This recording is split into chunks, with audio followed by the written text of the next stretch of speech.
Hi, and welcome to this sixth episode of our series of interviews with health practitioners who work with the performing arts. I'm delighted to have with me today Dr. Margaret Osborne. Welcome, Margaret. Great to have you here with us. Thank you. Thank you very much, Mark, and thank you to ASPAH for inviting me to be a part of this. Margaret, what first drew you into the world of performing arts medicine? What was it that particularly caught your imagination or attracted you? It came as a personal experience when I was in my Year 12 performance exam in music. So that was on clarinet and also classical voice. And back then in the late 80s, performance skills and performance psychology wasn't a topic of interest at all. It was very much a focus on building technical mastery, knowing your repertoire, and you'll be able to perform well. You won't get nervous. Well, all sorts of things transpired, and I did get very nervous, very anxious, and I essentially choked, and I think the examiners were very, very sweet and very appeasing. But essentially that put me off any interest in musical sort of performing or playing and learning, which is quite devastating when we know how important music involvement is, or performing arts involvement is, for well-being generally. So interestingly enough, it was my experience of not being a well-being in the performance craft that actually pulled me away from it. So then I started to get back into singing in my 20s, and these sort of feelings were coming up again. And so then, I also was at the same time getting into honours in psychology and realising that this was music performance anxiety was a phenomenon, and it could be researched and worked with. So that's how I got into it. So with those foundations, were there things that then developed and enhanced your appreciation of the broad aspects of performance anxiety and other aspects, I guess, that impact particularly musicians from a psychological perspective? Yes. So, my involvement sort of grew in through personal experience and knowing, and then through researching it and investigating that actually, or realising that most work had been done with adults at that point when I started working in this, which was the late sort of 90s at that point. And there was a handful of studies that were looking into the adolescent or teenage experience. And that's when I felt it most acutely. So I thought that was something that needed to be explored further. And so that's how I got more involved in as helping performers with their, health, and particularly focusing then, building an intervention for high school students that was palatable and fairly easy to do and easy to run, and just, met basic criteria of working with thoughts, working with behaviours, and how is that going to enhance our ability to regulate our emotions and regulate our anxiety around performing. So, that was the start of it. And so now I'm still on that journey. I work privately with people, and I counsel people, a lot of performers with anxiety, musicians, but also, I'm seeing there's a circus artist at the moment, performing artists, actors, and also in research and teaching. So I guess now looking, that's great. You gave those various examples of the context in which people are perhaps first encountering performance anxiety as students, even before they come to the industry, but also I get the sense you're working with industry professionals as well, who have perhaps silently tolerated having performance anxiety and thinking that is the way they've had to deal with it is the only way to deal with it. What would you see are the particular challenges that you often encounter when people come to you around this area? Okay, so there's two things. So if I think, coming to me, seeing me privately, working with individuals, I think the challenge is People who've invested so much of their time in their lives, just, enormous amount of training and hours and investment in their identity, and they're building up an identity as a performer, which is mostly how they see themselves as a whole person, and then that is challenged. And actually it's working as much with helping them expand an understanding of who they are beyond being a musician, that actually, or a performing artist, that then it's an intersection. It feeds, their well-being outside of performance life, in other areas, relationships, friends, health and fitness, and other, education.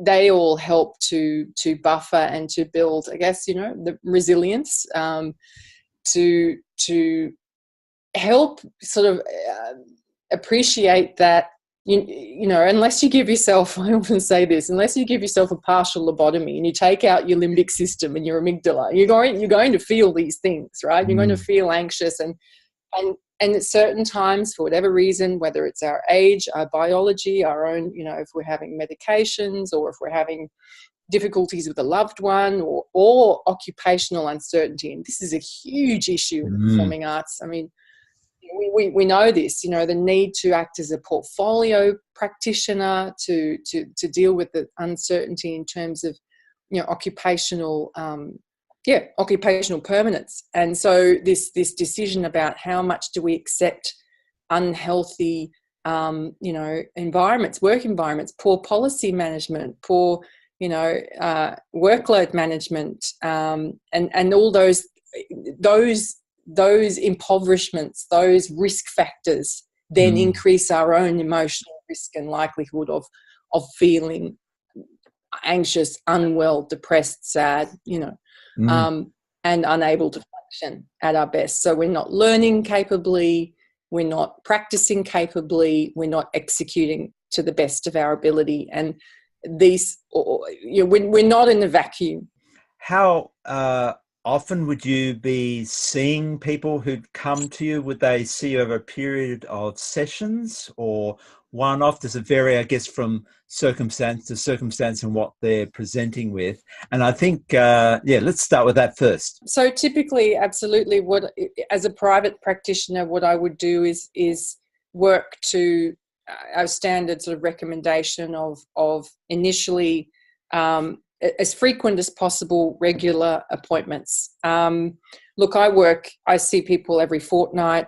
So initially to have 4 sessions a fortnight apart, just to build some momentum, so you can really understand the person, understand the risk factors, and understand what already exists for protective factors within an individual, because we can be so pigeonholed and so myopic and focused on what's negative and what's not working in our lives, that we lose sight of actually what are our strengths, what can we turn to quite easily that's already there, that can help help soothe us, for want of a better word.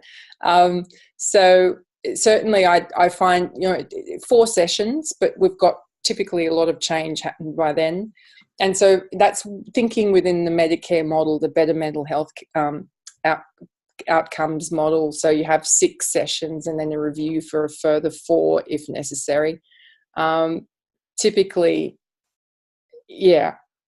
4 sessions and then tapering off. And I would generally see people, but anywhere between 4 and 10 sessions. And also when it can be squeezed in. So for example, I'm seeing a musician at the moment, professional musician, had to cancel their last appointment because of a last minute rehearsal.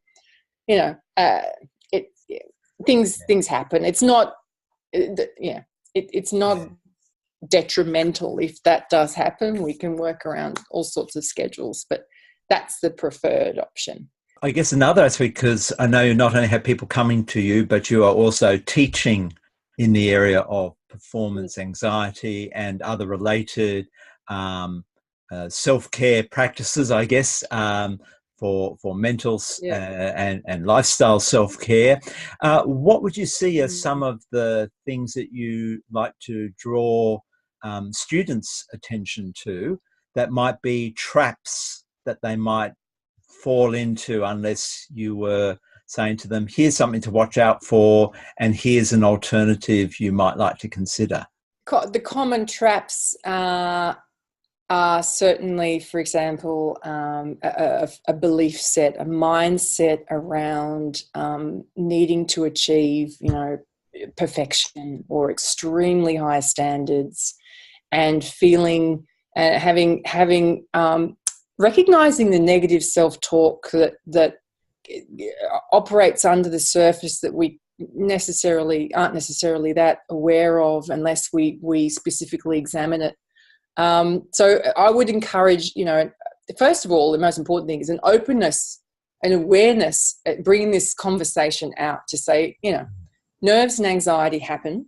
It doesn't matter. It doesn't indicate that you've got poor talent, or certainly preparation does feed into it. No amount of poor preparation is going to get you the best performance. So you're going to have to put the work in.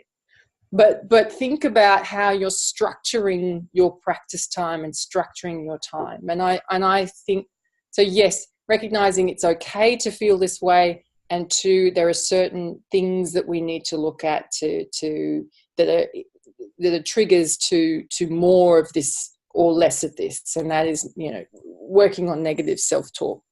It's keeping our physiological response, fairly moderated and under control. So if we're thinking, I often think of a 0 to 10 sort of scale. And what I generally ask anyone to do, any performer, anyone actually, is let's think on a day-to-day level that we're operating in a 0 to 3 out of 10 zone of being at ease, of fairly, emotionally calm and well regulated. What that will do, and we can work outside in, from our bodies to our minds and our emotions, just by working with breathing, bringing up the parasympathetic nervous system, just really taking a moment to rest and pause and breathe it out, like multiple times each day throughout the day, so that when we are then in a situation that calls for more of us, whether it's side of stage to front of stage, whether it's having a difficult conversation with a loved one or a work colleague, or talking to management about, hey, I'm really not happy with the way you've structured this tour and how you've structured rehearsal times. You've really, 5 days, long days before we hit the road. That's not appropriate practice. That's not best practice. All those sorts of things. Working on our sort of physiological and emotional state on a day-to-day level, keeping it low, means that when we are in situations where it does rise, we're not rising to an uncontrollable level, and we're not stepping over into panic, and we're not choking, and we're not retreating. So that's essentially what I would say. That's what I work on here. Making people aware of the issues, and that they've already, by tertiary stage, built up a lot of maybe not the best evidence-based practice, I should say. So it's like opening them up to the world of science and performance science research and all the work that we know well, and in a way that, it's applicable to me. I can make little changes that make big differences in how I perform and the quality performance I get, which then feeds into that self-talk and helps make it less negative. So it's all interrelated. What would you say are some other kind of tips that you could share even now with the person who's just perhaps wondering, what can I do in the short term? Maybe I need to have some longer term guidance from a psychologist such as yourself, but what would be some particular tips you'd like to pass on to people? Well, in addition to what I've already mentioned, in terms of looking after yourself as an artist, it's still requiring you're not an artist apart from being a person in life. And we know for optimal well-being, I generally think that we need 4 sort of quadrants of our lives generally well attended to, so that we have that overall sort of buoyancy or capacity to be, resilient to the ups and downs of, the challenges of everyday life. So if I think of it, my well-being wheel that I call it, so we have 4 areas of life that we focus on. We have our work and our contribution to the world. We have our health. We have interests and hobbies, and we have relationships. And when all those 4 quadrants are sufficiently attended to, then we're rolling along as a wheel, and we're rolling through life, and things are fairly, we're managing things fairly well. I see the problem when, and this often happens, with performing artists, they enter into the profession because of their love of the craft. That it's often their interest in their hobby as well as their work and contribution to the world. So when both of those aspects are challenged, they perhaps haven't got else to work with. Perhaps they've been not attending to their physical health needs, working on their aerobic fitness, which also then works to release serotonin and endorphin levels and improve mood. We know that adequate exercise is, appropriate exercise is a really good, early intervention strategy for mild low mood levels, essentially, and stress and anxiety. So if we attend to our physical health, our mental health is often addressed. And then, also relationships. We need to take time out to nurture, it could be an intimate relationship, but wider social networks. How can you get reflections on who you are and connections with the world outside of your performance craft that really helps people get perspective on their lives as a whole and what they're doing as an artist. So that's what I would recommend, the well-being wheel. Fantastic. Thanks, Margaret, for your time today in being with me. Okay. Oh, absolute pleasure. And thank you to ASPAH once again for hosting such an innovative and interesting, resource. Yeah, it's terrific. And yes, and thanks to you for joining us for this session. As you heard, this is brought to you by the Australian Society for Performing Arts Healthcare. And if you look at on the device, or however you're viewing this right now, you'll also find a link that you can find out more about ASPAH and what it has to offer performing artists, and also healthcare professionals who serve performing artists such as Margaret. So my name is Dr. Mark Seaton. This video was also brought to you with the assistance of Sense Connection, and I look forward to your company next time we gather around the questions of healthcare for performing artists. So bye for now.